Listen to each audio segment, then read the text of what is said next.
High, কেমন আছো তোমরা সবাই? আশা করি সবাই ভালো আছো। আমিও খুব ভালো আছি। আমার এই প্রফেশনে আমি অনেক মানুষের সাথে ওঠা বসা করেছি।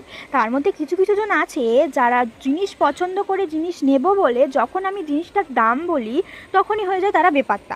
তাদের আর টিক্কি খুঁজেও পাওয়া যায় না। তো তাদের উদ্দেশ্যেই আমার এই একটাই কথা বলা, তারা শুধু মনে করে আমাদের সময়ের কোনো দাম নেই, আমাদের শরীরে কোনো ব্যথা যন্ত্রণা হয় না, আমাদের হাত নষ্ট হয় না, আমরা খালি শুধু টাকাই নিয়ে থাকি, কাঁড়ি কাঁড়ি টাকাই নিয়ে থাকি। তো তোমরা এই জিনিসগুলো যেগুলো দেখছো আমি কালার করছি, সেগুলো যে আমাদের ক্লে দিয়ে তৈরি করতে কত সময় লাগে আর কত ধৈর্য নিয়ে বসে এগুলো ফিনিশিং আনতে হয়, সেটা যারা করে তারাই ভালো রকম জানে।